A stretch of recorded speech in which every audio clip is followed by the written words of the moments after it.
you hear us?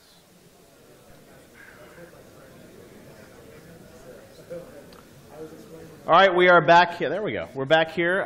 Thanks for joining us on Twitch again, and thanks for joining us here in the audience. We have 2 microphones. If you have questions for Chris, feel free to start lining up. But first of all, it was a great presentation, a great journey through an amazing career. Out of all the game developers, you're the guy that I think has had the most interesting path sort of in and then out and then back into games. You sort of talked about the idea of, deciding to come back into the industry and how you thought the time was right.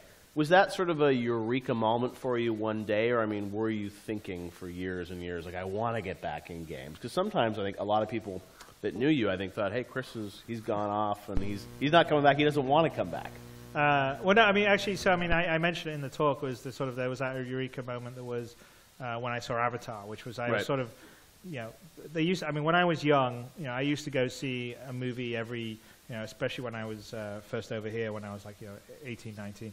And, I'd look forward to Friday and whatever would come out, and you go see it on opening night. And I just sort of felt like it was a sense of like discovery. And I would, and I guess maybe I'm just older and, I'm get more cynical, or I've, started to make films. And so it's all not as magical anymore. But I sort of was feeling like the magic that where I felt like individual films were more special. Like I was feeling that less and less. Like a lot of times I'd just sort of be watching a film and, and very rarely I would feel something that would really sort of take me to the time or place, or sort of kind of immerse me. And Avatar, even though you can say, well, maybe some of the plotting and the dialogue was maybe a bit stiff, the sense of world and how it put you in that world, just, I was like, okay, that's an experience. I just had this immersive experience, and like I said, that was the only film immersive experience I'd had that year. Yes, there were some other films I saw that had like really beautiful performances and everything else, but in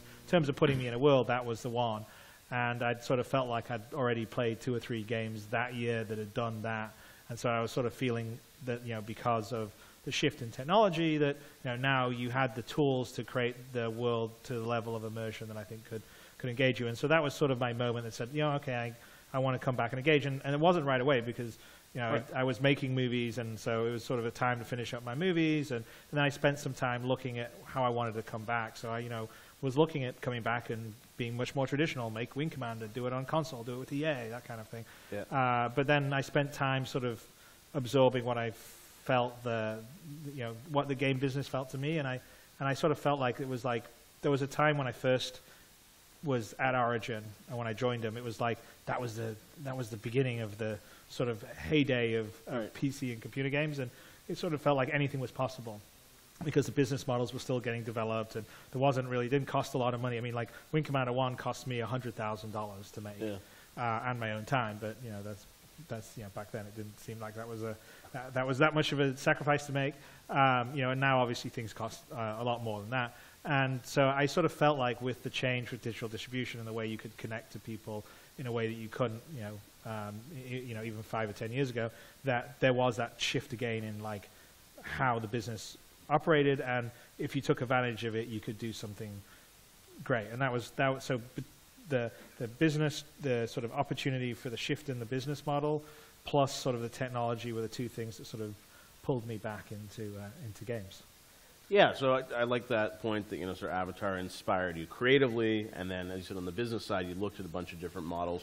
Was there like a Kickstarter, or was there something that you looked at and said, hey, this feels like the right path for this game? Well, so originally my plan, actually, this was because, this was before Tim Schafer launched his, Broken Age, Double Fine Adventure at the time. Yeah. I'd originally, so I'd actually watched like Minecraft with great interest, where, like I originally saw it as, sort of a developer that had done these sophisticated graphical games. I'm like, well, that's really basic, but it's kind of cool. And then just this whole model where it was sort of, here's my alpha, donate some money to it and I'll make it better. And it sort of, carried on going and sort of gaining momentum. And it was this really great way to, I think, organically ramp yourself up. And so my original idea was, I'm going to try and do something like that. So I was going to raise some money to get to sort of a very rough alpha state, and then basically sell this sort of early alpha access and use the funds to finish off the game. And so I started having some conversations with some investors for that. And then during the time that I was building my prototype, which took about a year to build, Tim launched his Double Fine Adventure Kickstarter, and it did 3.3 million. And it was like there was this moment, and I was sort of like, and at that point, the most difficult thing you ever have with anyone that's investing in something is they go, well, there's always an argument about valuation. You're like, oh, you should only get this much of the company, and they're like, no, we want this much of the company.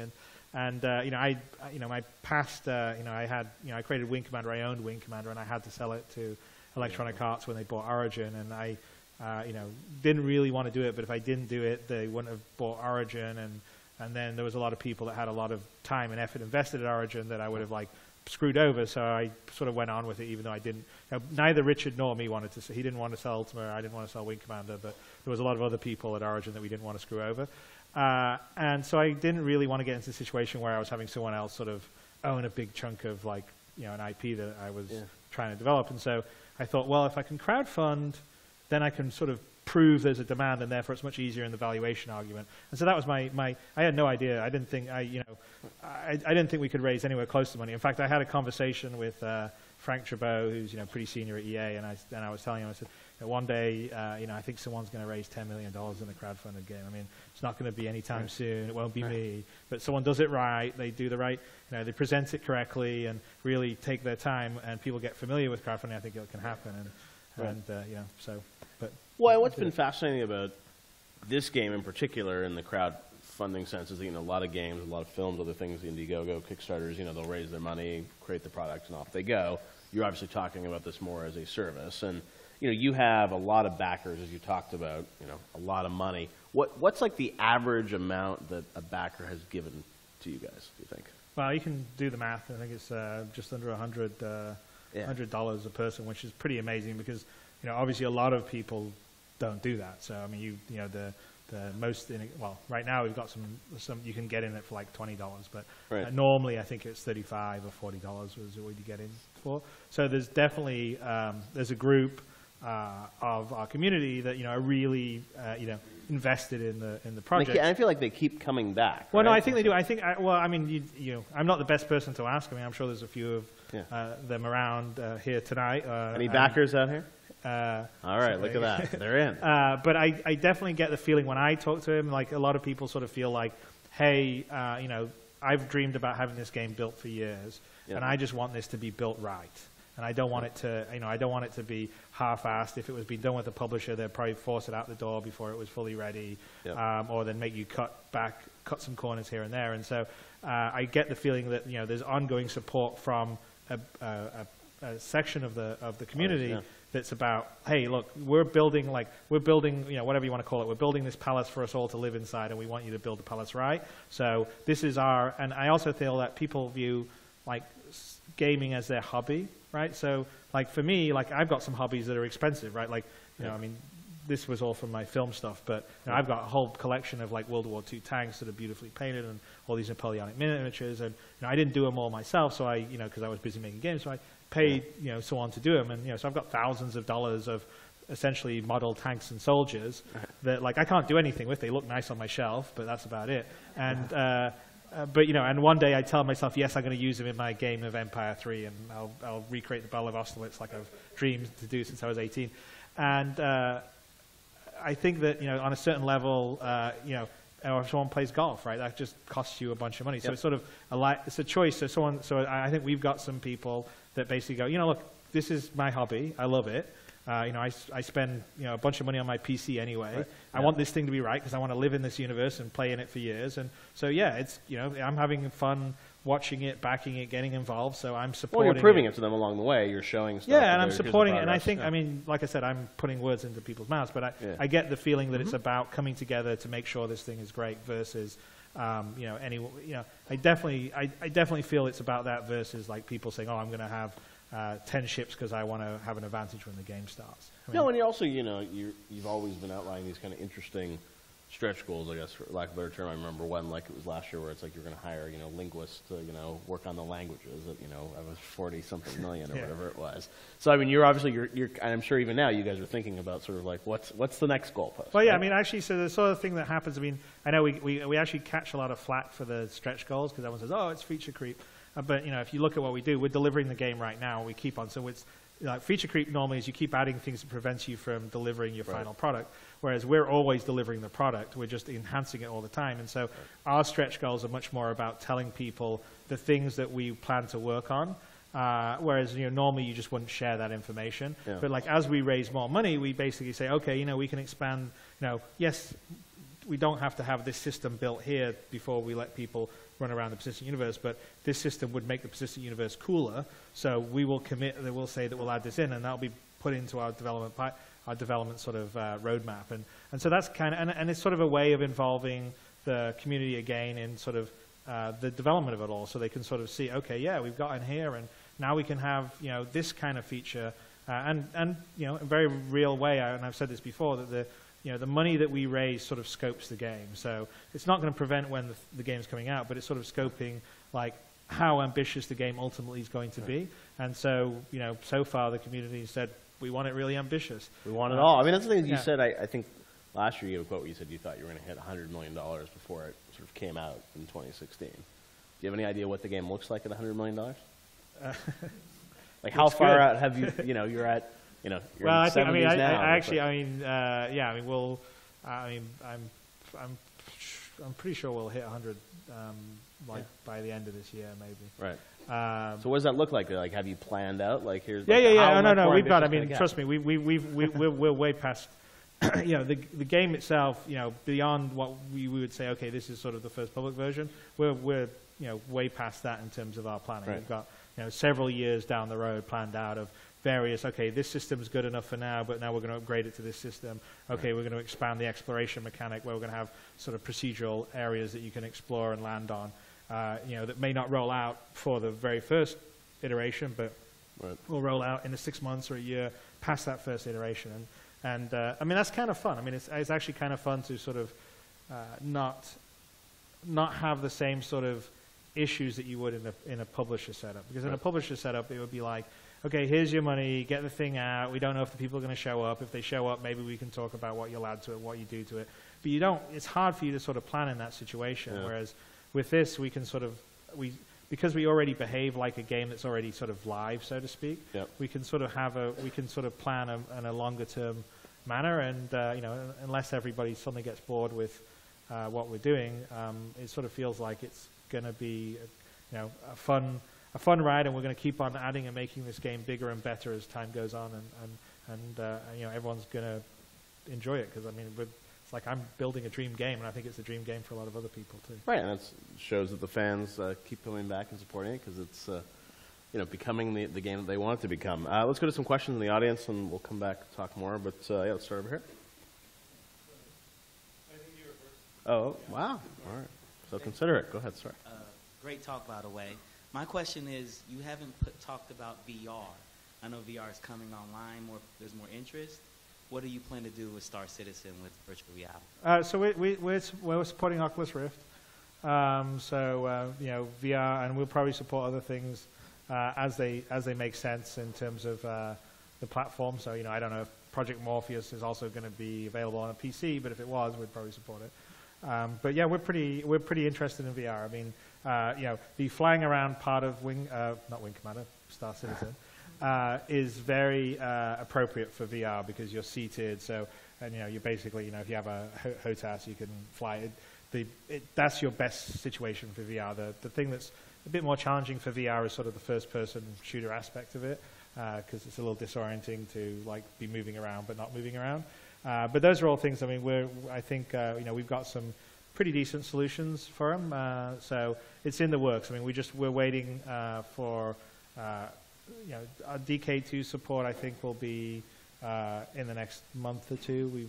We've got some new people that we've hired that make a big difference to our engine development, and they're sort of now tasked with the VR. But it is something that's pretty important for us. Cool. Question? Go ahead. So now that Star Citizen has has made as much as it has with crowdfunding. Do you think that others could do the same? And how much do you think your star power, let's say, or your history with Wing Commander and with film sort of opened that possibility? And how much do you think that sort of anybody with the right idea could come forward and do something similar? And then I have a second question, I guess. How much do female gamers play into your strategy, and do you have particular programs or sort of plans or strategies related to attracting female gamers? Okay. All right. So I definitely think that the things that we've done don't necessarily need you to have a big name to do them. So I've seen crowdfunded successes from people that haven't had big names that they've just executed really well. Now, whether you'd be able to do the volume that we've done, I mean, I sort of feel like at the moment we're probably an example of an outlier. Down the road, it may not be the case at all. But I definitely think if you engage your community and you deliver something that people want, I've seen, I mean, because back in the early days of Kickstarter, there was this game called Castle Story, which was sort of, it was essentially kind of like Minecraft meets, these creatures came out. It's hard to say. You built your castle and these creatures came out. It was about 3 kids in Montreal that just graduated from game design school, and they raised like $600,000. And they had no track record, but they had a really good demo, and they sort of had a concept that people responded to.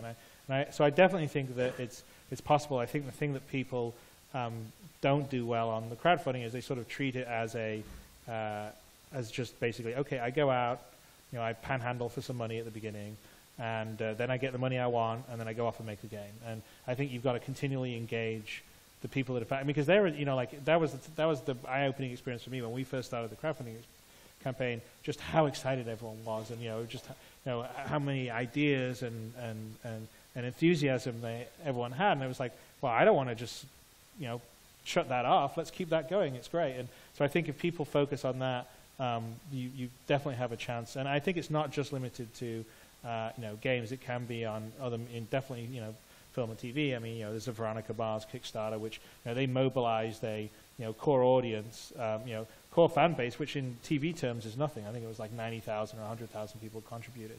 That would never, you're cancelled on TV if you're only getting 1 million or 2 million people. But they connected with this core audience that really wanted to see a bit more of Veronica Mars, and and I think there's going to be more and more possibilities of that. It's sort of like focusing on underserved groups, right? So like it's like if Josh Whedon came back and said, hey, I'm going to do a Firefly Kickstarter or something, I think he would probably get a bunch of money to go do it, and it could be maybe he's not getting a $200 million budget, but he'd definitely get a lot of people that would back that, and he could do something good, and he would have an opportunity to revisit a story. And I think that kind of targeted connection with core audiences will be one way to fund it.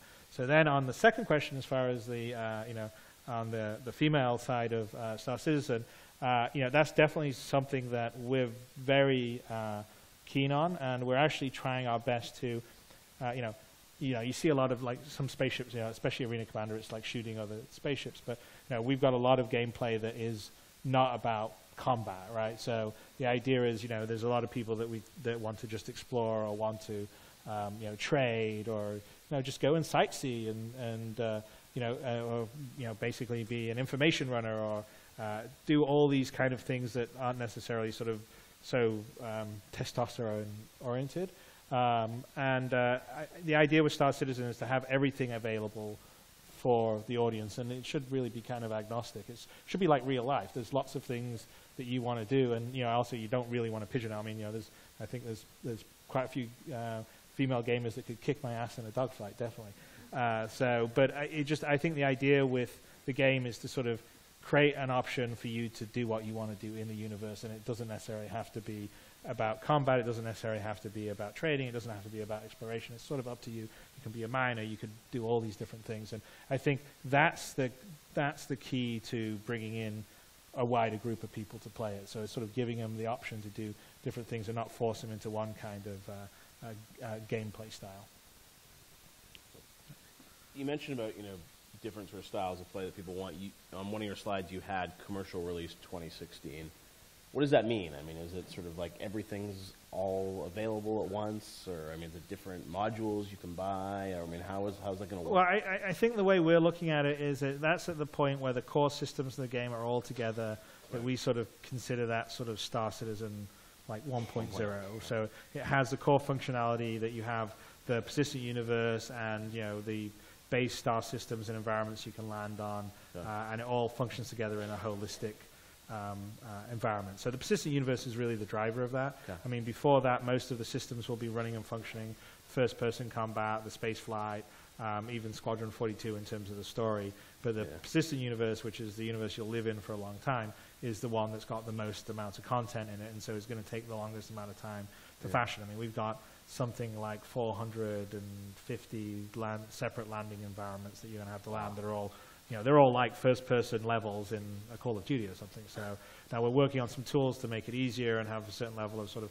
procedural assistance in doing it, but this is just a massive amount of content to create. So that's really sort of the dividing factor of it, but we're going to try to be sharing the game with everyone that's joined and backed before we sort of considered it being like, you know, it's the 1.0. But, you know, it's kind of like the way Minecraft was, right? At some point, you know, Notch arbitrarily said, okay, it's not an alpha or beta anymore, it's finished. And they still add features to it afterwards. So that's where the 2016 date comes from. Right, and I'm sure it'll constantly be updated with more stuff and new stuff after that. Yeah, if you look at World of Warcraft now, you look at EVE Online now, and look at it 10 years ago, they're vastly different games in terms of how they look and how they play. And I'm sure if we're lucky enough on Star Citizen to last that long, it'll be the same. Is there any appeal to you of sort of the old model, or as you said, I mean, is it so broken that it's so you could never see yourself wanting to do anything different than this? It would be hard. Yeah. Well, it's a rat race, like the normal sort of publishing setup in games is, you know, it's the economics I talked about. It's like you know, generally to make something of the quality people want, you got to be investing $30, $40, $50 million into the production itself.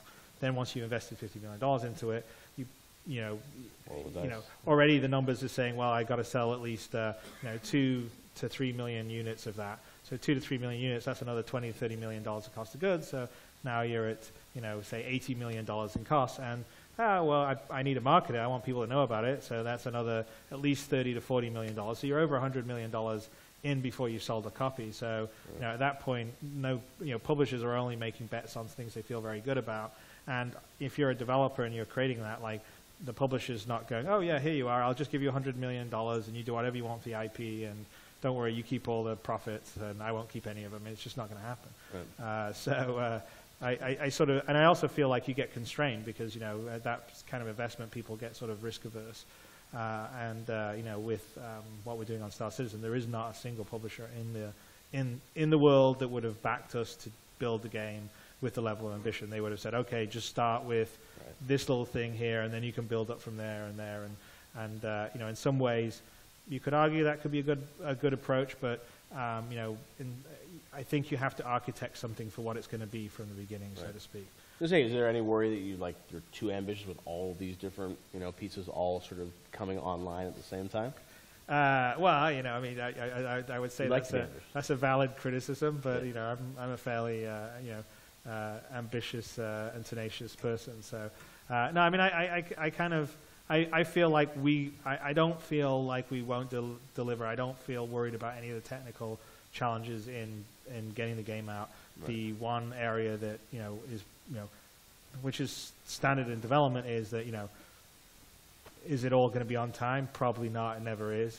Right. Is everything always going to go smoothly? No. There'll probably be some server meltdown somewhere or something. Yeah. I mean, there's all that sort of stuff. But I think given the support and the dedication of everyone and, you know, what I know the team's capable of doing, then yeah, we're going to get there. We'll get across that finish line. It just may not be exactly when we thought we were going to get across that finish line.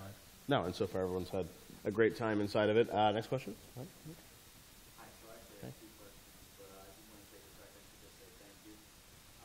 On behalf of myself and you know, numerous people that I both know and don't know for creating Star Citizen. Oh, thank you. Thank you for supporting it. And making the game that you know, I think certainly hundreds of thousands, if not millions of us have wanted for 20 years or so since, for myself, since I played Privateer for the first time. So, so again, This thank man's you. an investor.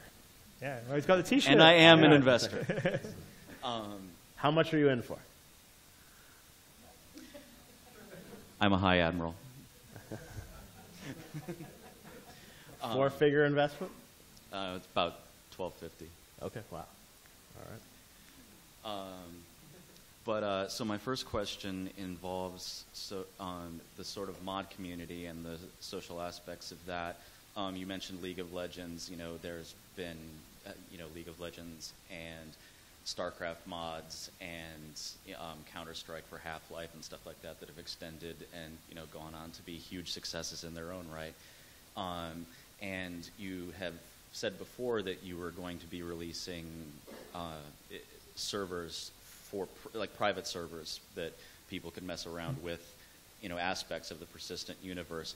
And I'd love to get more detail on that in a time frame of like how long after the persistent universe stuff like that come out and what sort of tools you're planning on having to support that community. And then my other question is the communication in MMOs has always been tragically weak in terms of, you can sit or you can dance or you can say hi to someone in text, but anything beyond that you have to go to third-party applications. And I heard a rumor that you were going to go as far as to have software that would read lips and then project like those lips onto your avatar or something like that. And so yeah, I'm wondering what sort of tools are going to be out for the persistent universe. Well, actually, the last part's not that difficult because if you get a Logitech web camera, it already does it. I mean, basically, right. What we were talking about was live driver, which is essentially if you've got a webcam, it can do some not high fidelity, not like you would do with a really expensive motion capture setup, but performance capture setup, but you can drive the avatar's lips. So, like if you were talking, then you would see the lips, and then we're talking about doing sort of situational VoIP. So it basically will be sort of your voice but filtered based on like what your location is and what your direction is. So those are things that we are definitely, we have 3 audio programmers, by the way, which is probably a lot and a fairly big audio department. So those are all things that are on the list. As far as the sort of server and the mod tools, so like one of the there's 2 things. One, I'd like to be able to try and get some user-generated content actually into the main persistent universe. We sort of did a little bit of that with the Next Great Starship, but it'd be nice to sort of have that on a sort of a less sort of focused style where we can have some curation and people could develop stuff. And then on the personal mod server stuff, I mean, I'm a big fan of that because Freelancer was came out in 2003, and there's still Freelancer servers around mainly just because mods are there because Microsoft abandoned it a long time ago. So the tricky thing with really the sort of mod server side of things is just that the infrastructure we're building for the persistent universe is like a crazy infrastructure that's like many thousands of like essentially Google Compute servers that spin up and on demand depending on where the players are to handle what we would think would be maybe 1 million or 2 million players at sort of like the height. Contained version where maybe you can have 64 or 128 or something like that, depending on whatever the sort of bandwidth and the update would be of your snapshot of the actual universe. And so that's going to be the part that will sort of come after the persistent universe is up and running, because we sort of have to have that done, and then we sort of see what parts we can cut down to a sort of single server instance and what parts we can't and would have to be more static versus the persistent universe is sort of more dynamic on a global basis, just because we're building it with I mean it's got like game servers and system servers and economy servers, and so it's a pretty huge undertaking on the engineering side there. The other thing that we'll be focused on is trying to build some nice usable kind of mod tools, so you can sort of go in there and maybe create your own spaceship or set up your own weapons and stuff, and that would be useful for our content creators, because right now it's not particularly friendly. It's you would build your spaceship in Max, and you would have to go and edit XML files and know exactly how the system does. But again, some of those tools are sort of there later.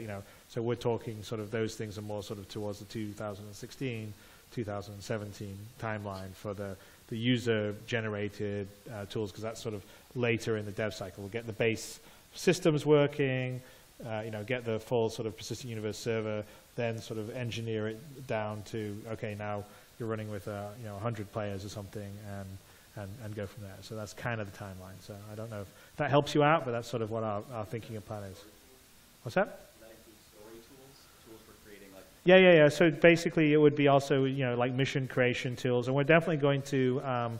You'll have some tools available sooner. So like sort of kind of like your own sort of Machinima tools and all that kind of stuff is going to be much sooner in the process. So we're going to allow people to sort of do that and direct some of their own sort of set up some of their own stuff in the game sooner than, say, maybe the full, like, okay, I can have my own private server kind of stuff going. But it would definitely include sort of story and mission tools. So there's a whole sort of mission system that we'd have that we would expose to people to sort of build their, because the economy server dynamically creates missions, but also it creates them in this mission template that you can also hand script. And so that's the persistent universe mostly runs with missions that are sort of procedurally built, and then some that are specifically built by designers. This is the rest of your life. Do you ever? I mean, this is so ongoing. There's so many things. I mean, is there anything you want to do beyond this, or is this going to be? I mean, all your hopes and dreams rolled into this thing that will evolve over time. You never say never, right? That's. But it is. It's conceivably just keep going, right? No, I definitely think it's going to go on. I mean, I think this is a long-term project. I mean, I sort of view myself committed to this for many years. I don't sort of view like, oh, I'm done next year and I'm off on a desert island and enjoying the sun. No, it's kind of hard to say. I mean, it's ultimately I'd love to be in a position where I can do this and maybe do some other sort of creative endeavors. Another type of game, or maybe go and do a movie again or something. Star season movie. But that's a sort of much more long term. I mean, for me, this is heads down, until all the pieces are together and it's functioning well. So. Awesome.